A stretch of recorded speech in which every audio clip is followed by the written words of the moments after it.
Mesdames et messieurs, bonsoir. Bienvenue à l'auditorium Michel Laclotte. Nous allons, si vous le voulez bien, ce soir, débuter ensemble un passionnant voyage. Un voyage à travers les mots et à travers les images. Un voyage tel que seul le Louvre peut en offrir, fait d'aller-retour et de résonance, par-delà les époques, les géographies et les langues qui habitent le musée. Tout voyage, bien sûr, a son origine. Nous commencerons comme Ulysse sur les rivages de l'île mythique de Calypso, en attendant le jour du retour. Et dans sa suite, nous relirons un grand récit fondateur, l'Odyssée d'Homère. Si fondateur qu'au-delà des mots, il s'est rapidement fait image, notamment sur les vases de la Grèce ancienne. C'est pourquoi notre route, d'une rive à l'autre de la Méditerranée antique, passera en même temps par une enfilade de salles qui rassemble au cœur même du Louvre une collection de céramiques grecques parmi les plus belles au monde, la galerie Campana. Récemment rénovée, elle a rouvert ses portes aux visiteurs il y a quelques mois dans une présentation entièrement renouvelée. L'Odyssée au Louvre, voilà donc notre périple.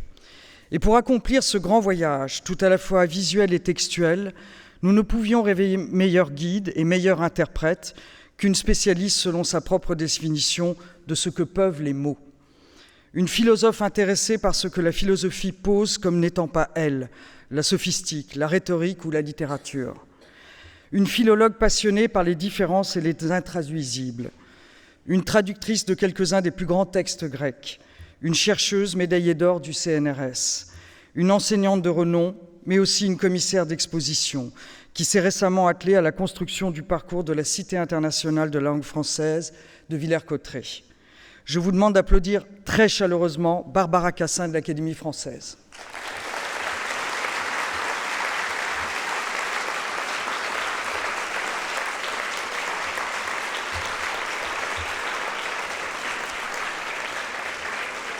Un grand merci, chère Barbara, d'avoir accepté notre invitation à occuper cette 15e chaire du Louvre.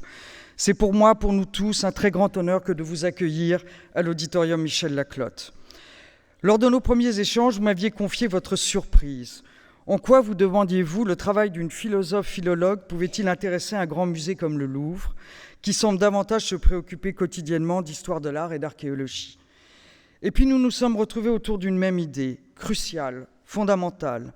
Un musée n'est musée qu'autant qu'il est parcouru, traversé, regardé, en un mot qu'il est visité. Et il y a bien sûr un Louvre des historiens de l'art, un Louvre des archéologues, il y a aussi un Louvre des artistes, des écrivains, des penseurs, et d'abord un Louvre des visiteurs. Les œuvres et les lieux vivent dans leur regard et résonnent à travers leurs sensibilités multiples. C'est désormais tout l'enjeu de la chaire du Louvre que d'activer ces sensibilités, de susciter ces regards inédits dans, autour et sur le musée. Et c'est donc en visiteuse que vous avez choisi d'embarquer sur votre radeau, tel Ulysse, à la conquête des eaux du Louvre. Au cours de votre traversée entamée il y a déjà plusieurs mois, vous avez croisé de nombreux compagnons de route. Je voudrais citer en particulier Anne Coulier, conservatrice en chef au département des antiquités grecques, étrusques et romaines, en charge de la galerie Campana. Françoise Barbe, conservatrice en chef au département des objets d'art, et Grégory Nicollet, chargé de collection au département des antiquités orientales. Tous trois ont accepté de participer à vos conférences, de vous aider à vous saisir de votre Louvre, et je les en remercie très sincèrement. Car il y a bien un Louvre de Barbara Cassin, celui de la salle des Cariatides, où vous fut remise votre épée d'académicienne en 2019, et désormais celui de la galerie Campana, où vous tenterez de lire l'Odyssée comme un roman graphique pour découvrir Homère en philosophe. À travers quelques-uns des épisodes les plus célèbres du mythe homérique, vous regarderez comment se construit une identité, à travers la conscience d'être mortel, les noms que l'on se donne, la manière d'être soi-même, la parole ou la reconnaissance par l'autre. Vous aviez proposé il y a quelques années, à la suite de Jacques Lacan, de voir Hélène en toute femme. En quelque sorte, vous nous proposez donc ce soir de voir Ulysse en tout homme. Et vous montrerez en quoi l'Odyssée peut encore parler aujourd'hui à chacune et à chacun d'entre nous. Vous avez souhaité que ces conférences soient en même temps des performances, en faisant parfois appel à certaines œuvres présentées sur la scène ou sur l'écran en 3 dimensions, ainsi qu'aux voix d'Emmanuel Lascou et d'Aude Vachas-Angèle, en faisant aussi appel à la complicité de Pierre Giner, l'artiste qui a conçu votre épée d'académicienne, et à qui vous avez demandé de concevoir la scénographie de cette chaire. Un très grand merci, cher Pierre, d'avoir à nouveau accompagné Barbara dans cette nouvelle rencontre avec le Louvre. Je tiens également à remercier très sincèrement M. Henri Schiller, grand mécène du musée du Louvre et fondateur de la chaire du Louvre. C'est grâce à vous, cher M. Schiller, et à votre générosité que nous pouvons organiser ce très beau cycle de conférences. Merci d'être si fidèle au Louvre et de continuer à accompagner la chaire dans ses métamorphoses. Je veux aussi remercier Luc Boulogne-Lafont, Sophie Bauer, Yukiko Kamijama et toutes les équipes de l'auditorium qui accueilleront jusqu'au 11 décembre prochain les 5 conférences de cette 15e chaire du Louvre. Et avec eux, tous ceux qui vous ont accompagné, chère Barbara, dans la préparation de cette chaire. Françoise Mardrus, Aline François, Sophie Guyon et Donatien Gros. Enfin, je voudrais vous rappeler que ces 5 conférences donneront lieu dès l'année prochaine à une publication inédite coéditée par le Louvre et les éditions Flammarion qui prolongera ce cycle de la plus belle des manières. Je vous remercie de votre présence si nombreuse. Ça fait très chaud au cœur de voir l'auditorium aussi plein ce soir. Et je vous souhaite à toutes et à tous une très belle Odyssée du Louvre et vous demande à présent de bien vouloir faire un triomphe à Madame Barbara Cassin. Merci infiniment.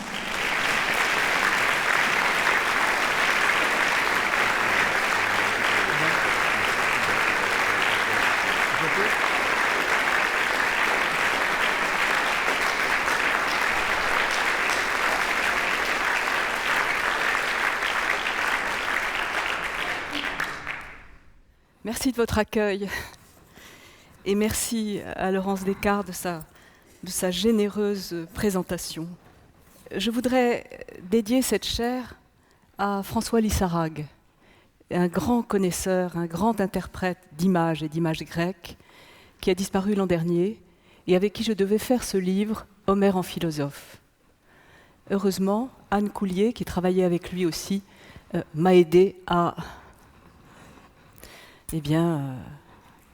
faire ce que j'aurais voulu faire. Et je la remercie en tout premier lieu.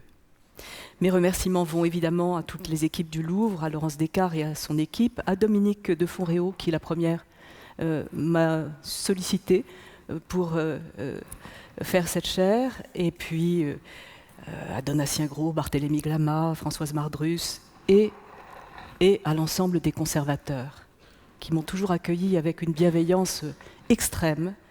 Et donc 3 d'entre eux, Anne Coulier, Françoise Barbe et Grégoire Nicolet, viendront partager avec moi cette scène. Mon idée, c'est que ce ne soit pas tant des conférences, des lectures, que des performances. Et donc les performances, ça ne se fait pas tout seul. Et en particulier, celle-ci, elles se feront toutes avec Pierre Giner, qui est maître S-Image, magicien S-Image. Et vous avez déjà commencé à goûter ce qu'il sait faire. En fait, je voudrais contribuer à ce que ce musée extraordinaire, le nôtre, devienne un peu plus proche de ce qu'était un muséon, c'est-à-dire une interaction entre l'art, la recherche et un lieu de mémoire et d'invention simultanément, ce qu'il est déjà, et ce qu'il ne cesse d'être de plus en plus avec les rencontres, avec les nocturnes artistiques.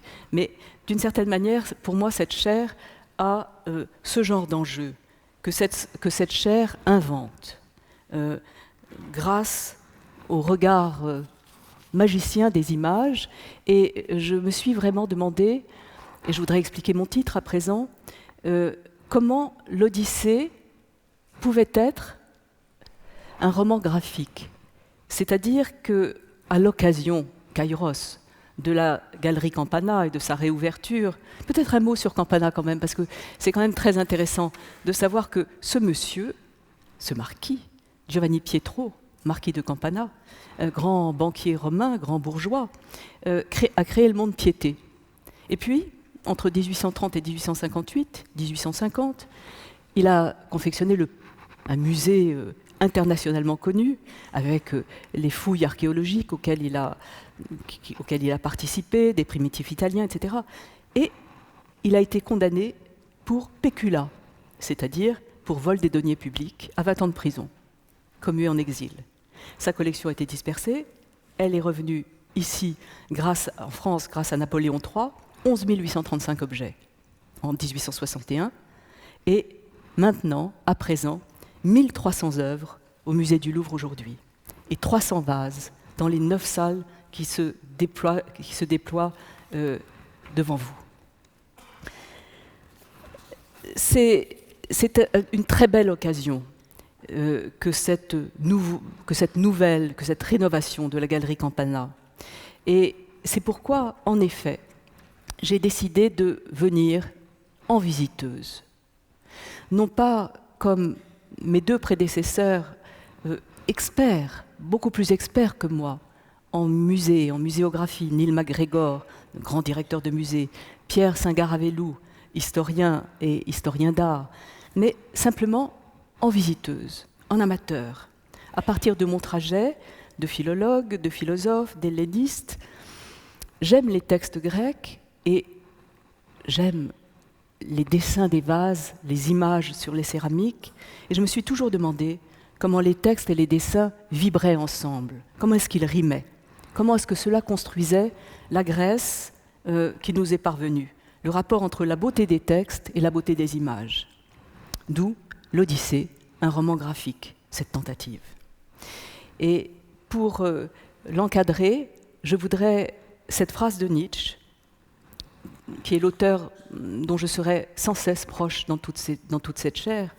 Nietzsche dit « Homère, l'auteur de l'Iliade et de l'Odyssée, est un jugement esthétique. » D'où cette idée de roman graphique. Qu'est-ce que ça veut dire Homère est un jugement esthétique? Ça veut dire, si je le dis très simplement et très méchamment, que Homère n'existe pas. En effet, Homère n'existe pas. Il faut mettre des guillemets à Homère. C'est le nom de la culture grecque, le nom qu'on a posé sur la tradition orale qui a fabriqué l'Iliade et l'Odyssée. Il est aveugle parce qu'il a un œil en trop ou parce qu'il est voyant. Enfin, quoi qu'il en soit, c'est, comme dit très bien Jacqueline de Rovmilly avec son humour assez philologique. Il est peut-être né à Smyrne, il a probablement séjourné à Chios, la tradition le disait aveugle, enfin, c'est tout ce qu'on sait de lui. Donc voilà cet Homère que maintenant je mets entre guillemets. Donc Homère n'existe pas. Il n'y a pas non plus de texte original. C'est une tradition orale qui se fixe plus ou moins et qui n'arrête pas d'être rééditée. Le plus simple, c'est le témoignage de Lucien de Samosate, qui dit ah ben voilà, j'étais aux enfers, j'ai rencontré Homère, et il m'a dit tout ce qu'on a enlevé de mon texte, tous les vers athétésés, c'est de moi. Donc Homère n'existe pas, il n'y a pas de texte original, et enfin, personne, jamais, n'a parlé la langue d'Homère.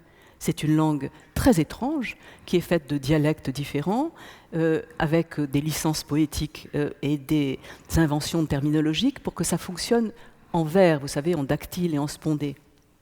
Donc voilà, cette tradition orale, elle s'est fixée, mettons, à peu près en même temps que la Bible, vers le 8e siècle avant Jésus-Christ.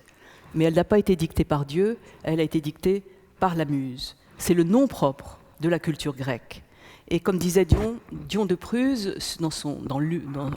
sur Homère, mais il y a eu des dizaines de traités sur Homère, il disait « Tout le monde ne voit pas le même ciel, mais même les Indiens connaissent Homère. » Il faut comprendre que les enfants apprennent à lire dans Homère. Il est sous tous les textes.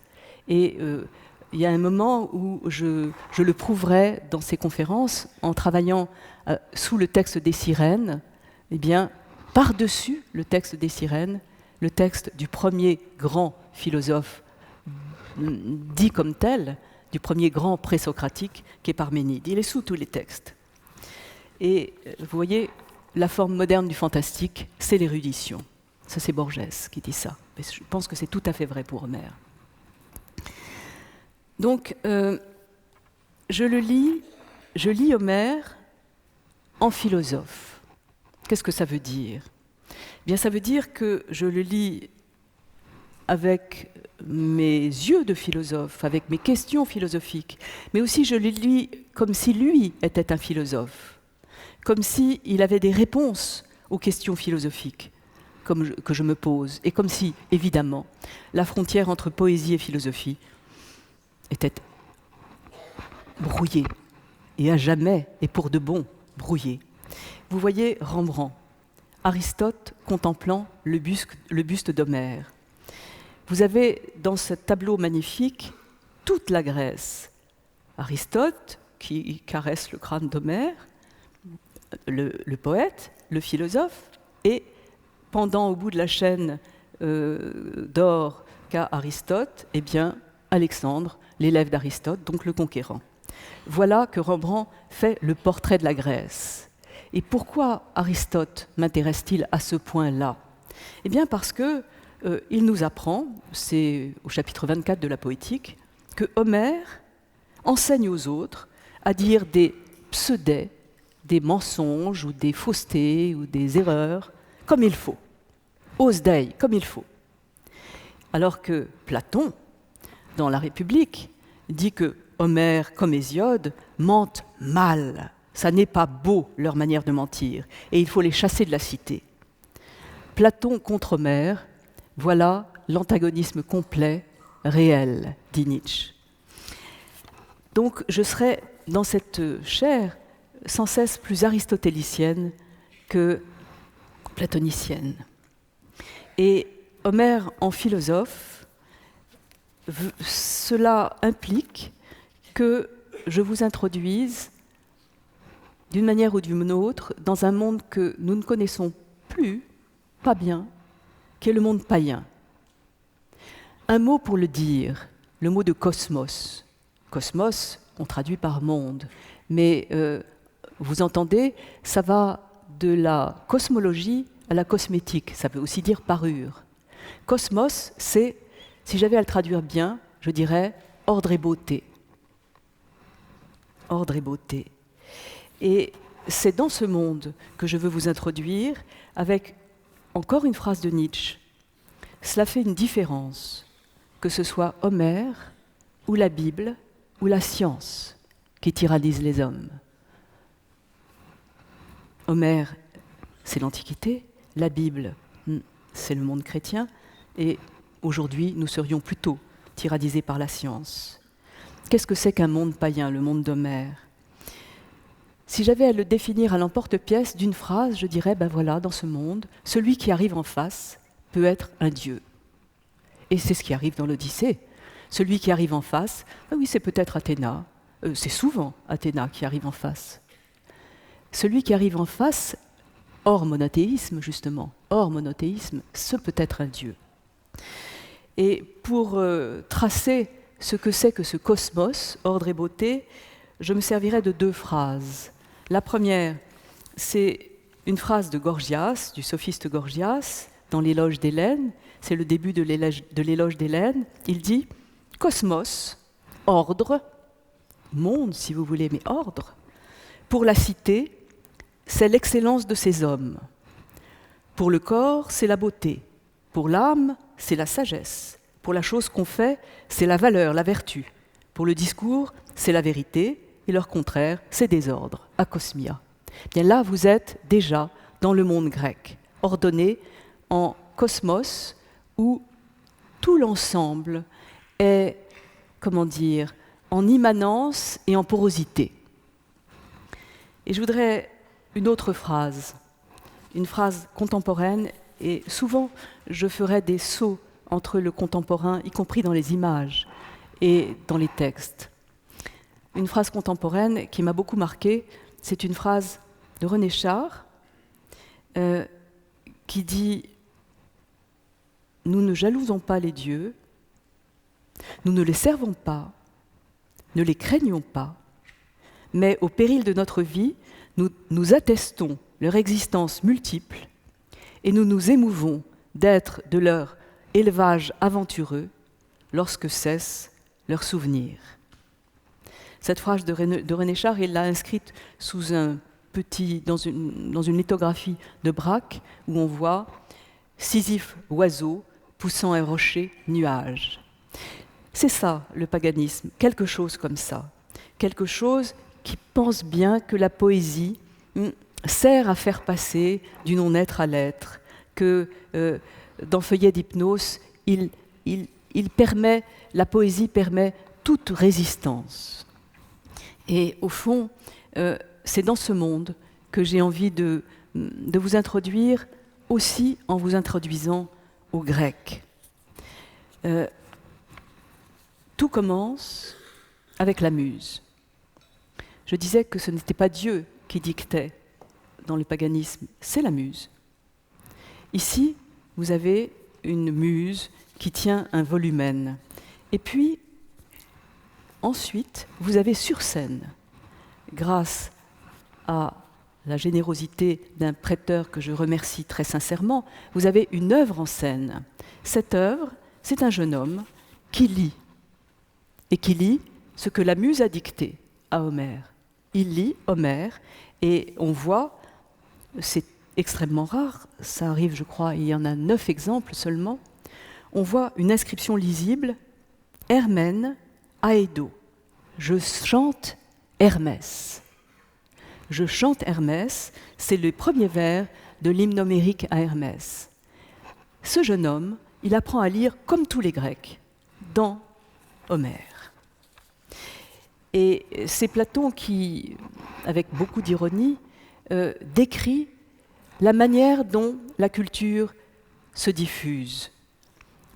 Dans le Ion, Ion c'est le nom d'un aède qui donne son titre à un dialogue de Platon, il explique la chaîne magnétique de l'enthousiasme, la force magnétique de l'enthousiasme.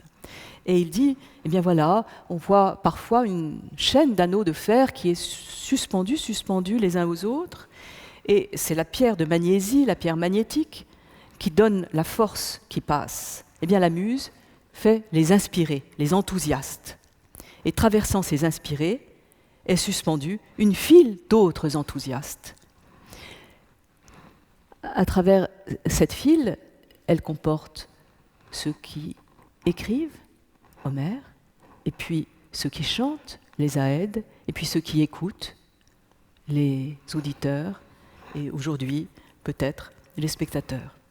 La divinité, à travers eux, attire l'âme des hommes où elle veut, mais la plupart, c'est d'Homère qu'ils dépendent.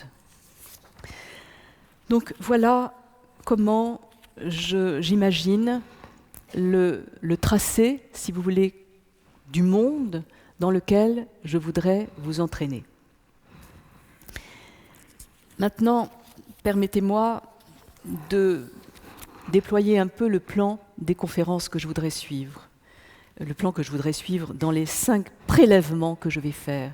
J'ose prélever, parce que je prélève des scènes qui m'intéressent plus que d'autres. Dans l'Odyssée, des scènes que j'ai l'impression de comprendre parfois un peu mieux. Et je m'autorise cela parce que, encore une fois, Nietzsche dit « Ceux qui cherchent le plan original et complet de l'Iliade et de l'Odyssée recherchent un fantôme. Pas la peine de s'inquiéter. On peut prendre l'anneau là où on le veut. » Mais ce genre de choses, il faut comprendre, je suis philologue, c'est-à-dire que j'ai travaillé beaucoup les textes grecs comme ça se fait, dans leur transmission. Mais il faut comprendre que ça, c'est une chose complètement affolante. Et si vous lisez, si vous prenez comme moi la collection Budé, traduite par Bérard, dont souvent la collection Budé, l'édition Budé de l'Iliade et de l'Odyssée traduite par Bérard, je vais vous citer très souvent la traduction de Bérard, elle a beaucoup de charme.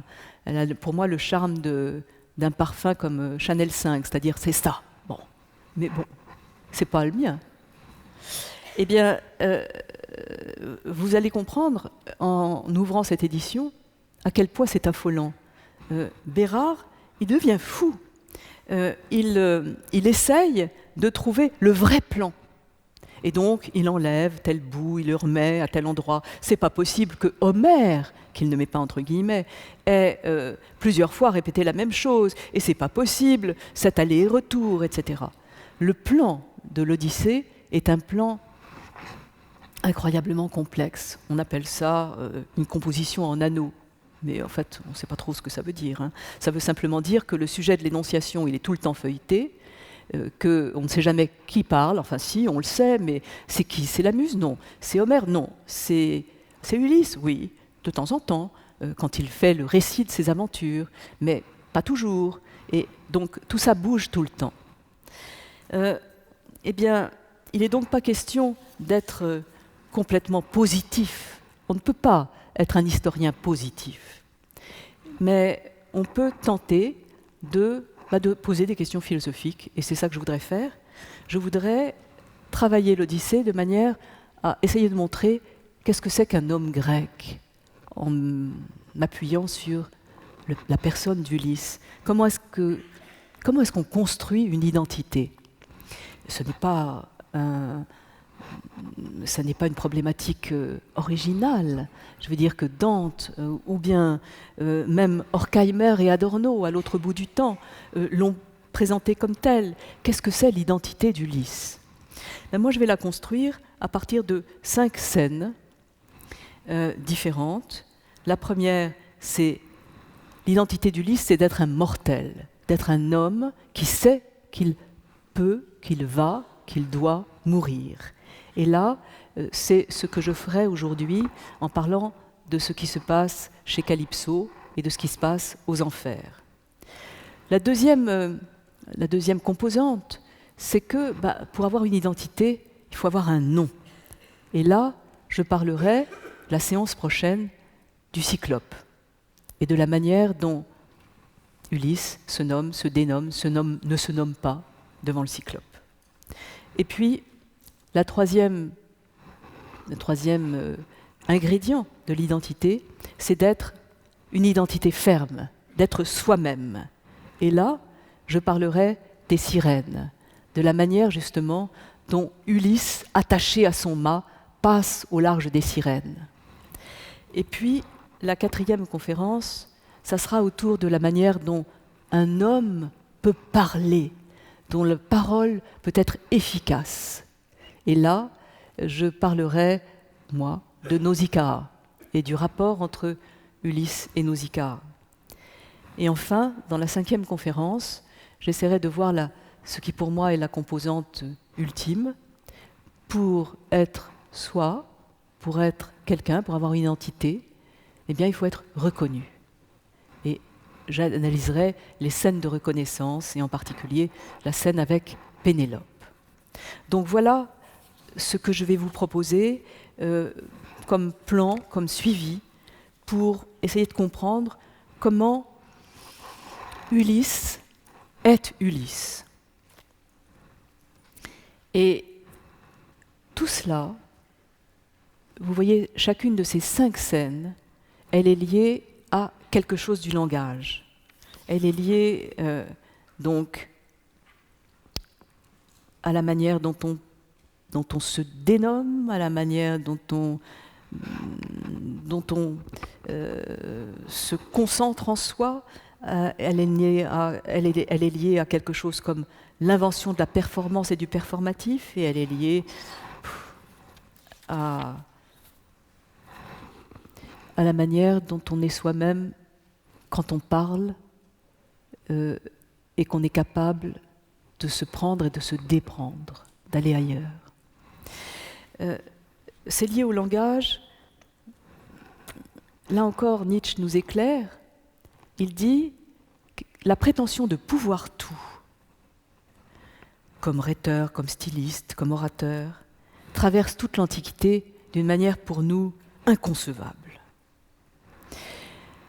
Cela rime avec la définition de l'homme telle que Aristote la donne. L'homme est un animal doué de logos.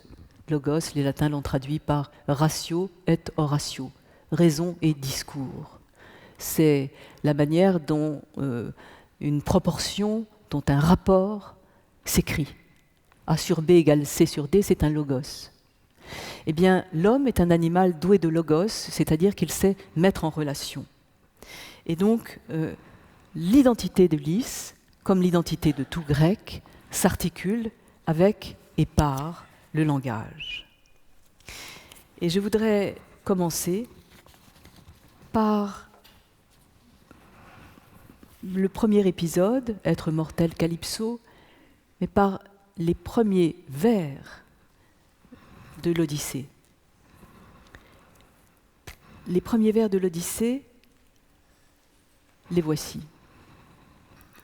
Andra moi, en épée, moussa, polutropon, os malapola, plancte, epei troies, hieron tolieron, et percé, plazzo. Ces premiers vers, comme très souvent, les débuts contiennent tout. Jusque dans les dialogues de Platon, les premiers échanges de paroles contiennent d'une certaine manière tout. Je vous ai donné une traduction, la traduction Bérard, par-dessous. C'est l'homme aux 1000 tours, muse, qu'il faut me dire, celui qui tente Héra, quand de Troade il eut pillé la ville sainte, celui qui visita les cités de tant d'hommes et connut leur esprit, celui qui sur les mers passa par tant d'angoisses, en luttant pour survivre et ramener ses gens. Mais je voudrais m'arrêter un tout petit peu parce que, en fait, j'ai l'ambition de vous faire aussi pénétrer un tout petit peu dans la langue grecque. Et vous voyez, avec ce premier vers, on dit déjà beaucoup de choses. D'abord, on dit andra. Alors, si je mets un mot sous un mot, homme, non pas anthropos, non pas homme, être humain, mais homme, par différence avec femme, homme, à moi, mets-le en mots. Cet homme, pour moi, mets-le en mots. N et P. Mets-le dans les mots qui font l'épopée. Muse, polutropon, l'homme aux 1000 tours, c'est très bien traduit, tropos c'est le tour, l'homme aux 1000 ruses, aux 1000 tours, qui tend plancte, erra. L'errance est la caractéristique d'Ulysse. Il a erré pendant 20 ans avant de rentrer chez lui. 10 ans à la guerre de Troie, et puis 7 ans, là où il est maintenant, là où on le trouve, là où ça s'ouvre, chez Calypso. Calypso, la cachée, la cacheuse, celle qui enveloppe, une nymphe aux belles boucles, et il reste 7 ans chez elle. Il s'aime, enfin, elle l'aime, il l'aime aussi, mais enfin, 7 ans c'est long. Et bien, il veut partir, il veut rentrer chez lui, et là les mots sont là aussi. Il a souffert, algea, algos, et il cherche le retour, nostos. Vous avez les ingrédients de la nostalgie. Ulysse, c'est le prototype de la nostalgie. L'Odyssée, c'est le livre de la nostalgie, sauf que ce n'est pas un mot grec. C'est un mot inventé par les médecins suisses pour faire en sorte que les Suisses qui désertaient, quand ils entendaient le Hans des vaches, ne soient pas fusillés comme déserteurs, mais puissent être réaccueillis et soignés. Bon. Bref, la nostalgie, c'est un sentiment qui est très répandu, et j'ai voulu montrer, pour moi, le nostalgique par excellence. Ah, je n'ai pas suivi l'ordre que nous avions convenu. Donc je vous montrerai tout à l'heure le nostalgique par excellence. Mais pour l'instant, je vais vous montrer comment commence l'Odyssée. Une fois que nous avons lu ces 2 premiers vers, elle commence par l'Assemblée des dieux. L'Assemblée des dieux, sur ce vase magnifique du Louvre, autour duquel on peut tourner. Vous voyez tour à tour Zeus, vous les reconnaissez là?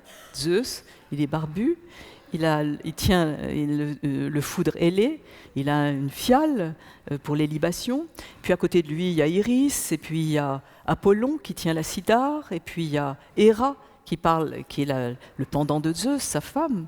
Et puis il y a Hermès, qui m'intéresse beaucoup, parce que vous voyez, avec ses petites ailes là au pied, ses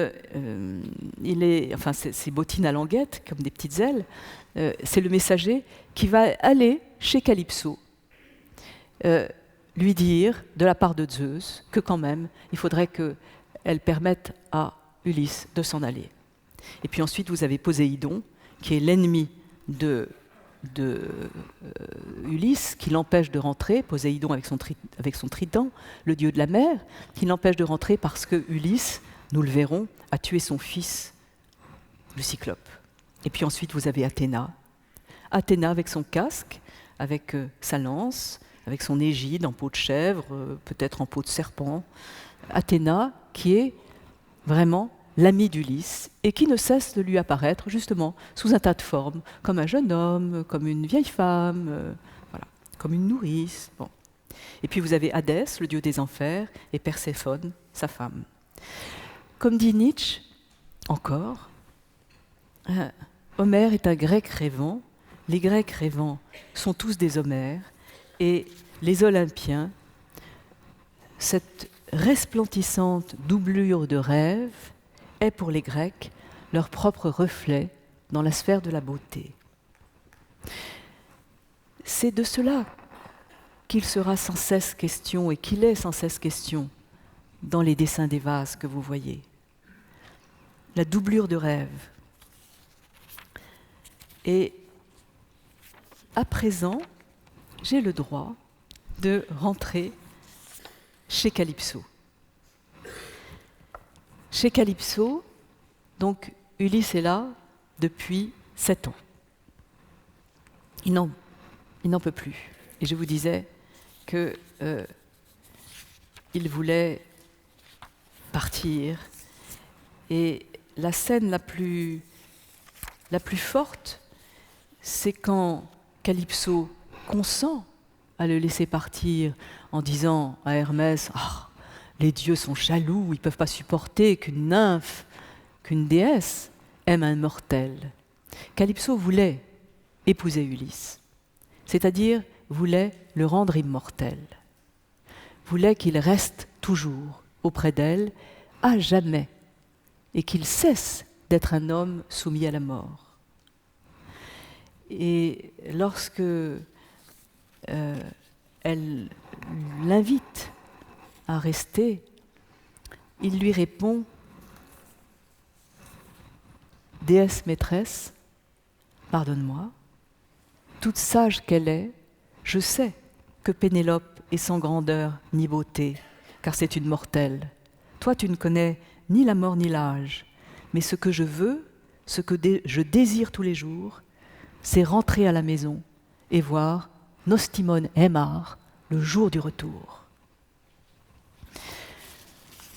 Il veut voir le jour du retour, car il se sent comme l'homme qui contemple les nuages. Je n'ai pas pu m'empêcher, quand j'ai vu ce tableau de Friedrich, qui n'a rien à voir avec Ulysse. C'est un voyageur contemplant une mer de nuages. Je n'ai pas pu m'empêcher de voir Ulysse. Il était comme ça sur le cap, regardant la mer, pas de nuages, mais la mer, et pris par le sublime et le désir, au fond, d'être mortel, de pouvoir mourir, ce que les dieux nous envient. Ulysse, lorsqu'il est là, les pieds plantés, vous voyez, comme ça, empédone, cet adjectif, il dit qu'il est planté. Il dit que Calypso l'enveloppait et que jamais elle n'a réussi à persuader mon souffle dans ma poitrine, là je parle comme Ulysse à Alkinoos, jamais elle n'a persuadé mon souffle dans ma poitrine, je suis resté là, fixé au sol, 7 ans. Et je trempais toujours de larmes les vêtements divins qu'elle m'avait donnés. Je restais là, fixé au sol. J'arrête un instant sur cet adjectif. C'est pédone, là, n, dedans, pédone, dans le sol. Cet adjectif, vous voyez, il va revenir sans cesse dans l'Odyssée à des moments très important. Il reviendra lorsque Ulysse passera au large des Sirènes, Empédone, fixé au mât, les pieds solidement plantés dans le sol. Et il reviendra quand il se fera reconnaître de Pénélope, parce que eux deux sont les seuls à savoir que leur lit conjugal est Empédone, planté dans le sol. Ulysse l'a creusé dans un olivier encore en terre. Mais je reviendrai sur ces récurrences. Elles sont extrêmes et extrêmement importantes.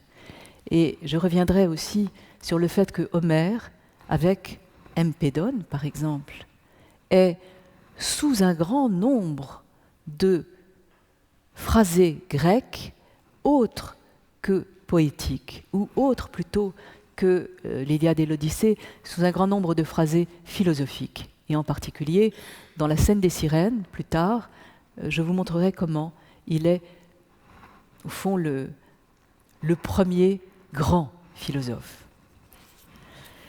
Donc, voilà Ulysse, Circé l'aide. Elle veut bien qu'il parte, elle ne peut pas ne pas le vouloir, et donc elle l'aide et elle le fait aider à construire son radeau.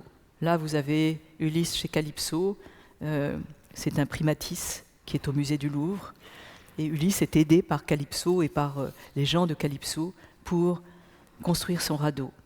Et puis, j'ai envie de vous montrer ça, parce que c'est sublime. C'est Ulysse sur un radeau d'amphore. En fait, après, son radeau, il était fait de planches à peu près jointes, mais sur ce skyphos béotien, qui n'était jamais sorti de l'Ashmolean Museum avant que je ne le montre dans l'exposition que j'ai faite sur les objets migrateurs à la Vieille Charité à Marseille. Eh bien, on voit Ulysse, un pied sur une amphore et un pied sur une autre, et l'autre pied sur une autre, avec le trident qu'il a plus ou moins volé à Poséidon et sous le souffle de Borée. Et cet Ulysse-là, je n'ai pas pu m'empêcher de le montrer avec, avec un bateau fait de bouteilles de plastique qui vous rappellera, à juste titre, les bateaux sur lesquels on se noie en Méditerranée. Et celui-là est un bateau de tourisme avec lequel une association fabrique des tours opérateurs. Mais vous voyez, on en est là. On en est là avec le radeau. Et je voudrais maintenant essayer de vous dire comment Ulysse accepte d'affronter la mort. Avant d'arriver chez Calypso, avec cette fameuse composition en anneaux, il a été chez la magicienne Circé, qui lui a expliqué que pour rentrer, il fallait qu'il passe par les enfers. Donc Ulysse, quand il accepte la mort et qu'il choisit d'être mortel, eh bien il sait ce que ça veut dire.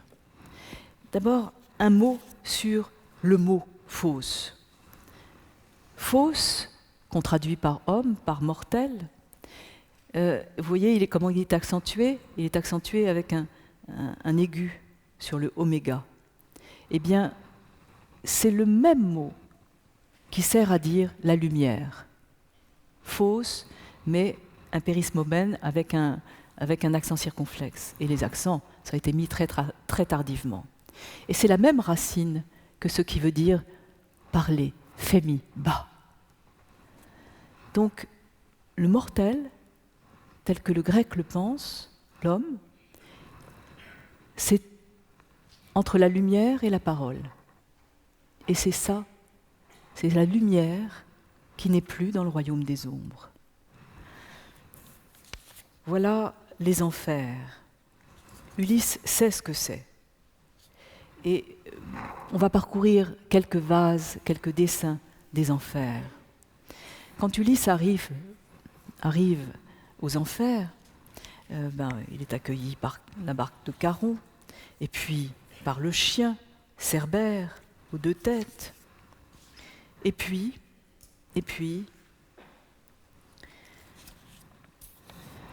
il invoque les morts en faisant ce qu'on appelle la nékuia, c'est-à-dire un sacrifice qui verse le sang des bêtes. Et vous voyez ici les premiers morts qui surgissent une fois qu'il a fait ce sacrifice. Le premier mort, c'est ridicule, c'est Elpénor. Elpénor, c'est ce jeune homme-là qui surgit parce que il avait trop bu et il s'est cassé la figure, il est tombé, il s'est tué. Chez Circé, au moment où Ulysse partait aux enfers, et il n'a pas été enterré. Et donc il arrive pour dire « Bon, excuse-moi, j'avais trop bu, mais il faut m'enterrer. Et maintenant, il va falloir que tu reviennes et que tu m'enterres. Parce que sinon, je ne pourrais pas vraiment être chez les morts. » Donc voilà cette première image, un peu drôle, aussi drôle, si vous voulez, que Ulysse sur ses deux amphores. Voilà Elpénor qui exige d'Ulysse, qui supplie qu'Ulysse revienne l'enterrer. Et puis l'image suivante, c'est quand Ulysse a fini de sacrifier et qu'alors, vous voyez, sort de terre le devin Tirésias, émerge. Je ne sais pas si on peut le grossir, on ne peut pas le grossir. Il émerge là. Vous voyez sa tête? Et il commence à prédire. Ulysse consulte les mânes de Tirésias et Tirésias lui prédit toute la suite. Je reviendrai sur les prédictions de Tirésias, mais je ne vais pas vous en parler maintenant, ce sera un peu plus tard. Et pour l'instant, je voudrais simplement, puisque l'heure avance, je voudrais vous dire comment c'est la mort. Comment c'est la mort? Comment c'est quand on est mort, quand on est dans l'ombre? Et vous le dire avec les mots de la mère d'Ulysse, Anticlée, qui explique comment ça se passe. Elle dit à Ulysse, ce n'est pas la langueur, ce n'est pas le tourment de quelque maladie qui me fit rendre l'âme, c'est le regret de toi, c'est le souci de toi, c'est, ô mon noble Ulysse, c'est ta tendresse même qui m'arracha la vie à la douceur de miel. Elle disait, et moi, c'est Ulysse qui dit moi, elle disait, et moi, à force d'y penser, je n'avais qu'un désir, serré entre mes bras, l'âme, le souffle de ma mère trépassée. 3 fois je m'élançai, tout mon cœur la voulait, 3 fois, entre mes mains, ce ne fut plus qu'une ombre, ou qu'un songe envolé, skiait, oneir. L'angoisse me poignait plus avant dans le cœur. Je lui dis, élevant la voix, ces mots ailés, « Mère, pourquoi me fuir lorsque je veux te prendre, que du moins chez Hadès, nous tenant embrassés, nous goûtions à nous deux le frisson des sanglots. La noble Perséphone, en suscitant ton ombre, n'a-t-elle donc voulu que redoubler ma peine et mes gémissements ?» Je dis, et cette mère auguste me répond, « Hélas, mon fils, le plus infortuné des êtres, non, la fille de Zeus, Perséphone, n'a pas voulu te décevoir. Mais pour tous, quand la mort nous prend, voici la loi. Les nerfs ne tiennent plus, ni la chair, ni les os. Tout cède à l'énergie de la brûlante flamme. Dès que l'âme a quitté les ossements blanchis, l'ombre prend sa volée et s'enfuit comme un songe. Tout ce qu'on saisit, c'est des ombres, des songes. C'est ça les enfers. Et Anticlée, donc la mère d'Ulysse, conclut en disant « Mais déjà, vers le jour, que ton désir se hâte, retiens bien tout ceci pour le dire à ta femme quand tu la reverras. Le jour, le dire. Là, il va redevenir mortel. Là, il va avoir tout ce qui fait fausse un mortel. Le jour et la parole. » Et la manière dont je voudrais terminer cette scène des enfers, c'est une manière qui est simplement soumise à la beauté des images. Il y a des morts, et ça s'appelle même la belle mort. Il y a des morts qui sont beaux. C'est la belle mort. Sauf que, aux enfers, ce sont des ombres, et il n'y a plus de belles morts aux enfers. On va voir les belles morts au moment où les guerriers meurent. Là, vous voyez Éos et Memnon. Magnifique. Vous voyez un peu plus loin d'autres belles morts. Et toutes ces belles morts, au moment de la mort, elles sont belles. À l'instant de la mort. Mais après, ce sont des ombres. Ce sont des ombres, et c'est même pas la peine d'essayer de les saisir, d'essayer d'être vivant, heureux là-dedans. La mort, peut-être que la manière la plus forte de le faire sentir, c'est la manière dont Achille répond à Ulysse. L'âme d'Achille, l'ombre d'Achille, est apparue. Et Ulysse lui dit « Ah, tu règnes sur ce royaume, magnifique Achille, tu règnes là aussi, comme tu régnais sur terre. » Et Achille lui répond « J'aimerais mieux, valet de bœuf, servir chez un homme sans fortune, sans patrimoine, avec à peine de quoi vivre, plutôt que régner sur tous ces morts consumés.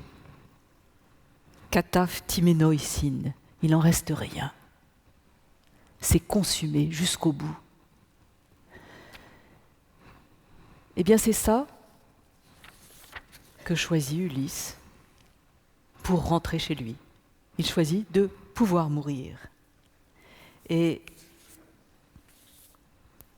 je voudrais prolonger ces enfers par des œuvres plus contemporaines qui, pour moi, font partie des enfers. Fuseli, vers 1800, qui fait un Tirésias et Ulysse, et puis Böcklin, en 1886, qui fait L'île des morts. Mais surtout, pour conclure, je voudrais passer à quelqu'un qui probablement a magnifiquement compris ce que c'était qu'une ombre. C'est Cy Twombly, 50 Days at Ilium, Shades of Achilles, Patroclus and Hector. Voilà 3 ombres, celle d'Achille, celle de Patrocle et celle d'Hector. Et puis, la dernière de toutes, Shades of Eternal Night, l'ombre de la nuit éternelle. Eh bien, c'est cela que choisit Ulysse lorsqu'il part de chez Calypso. Voilà la première manière de conquérir une identité d'homme, c'est d'accepter de mourir. Quelques images pour conclure. Celle du livre qui viendra, Homère en philosophe, épisode 1. Voilà. Et tout ce que vous avez vu aujourd'hui, grâce à la magie des images de Pierre Giner. Voilà.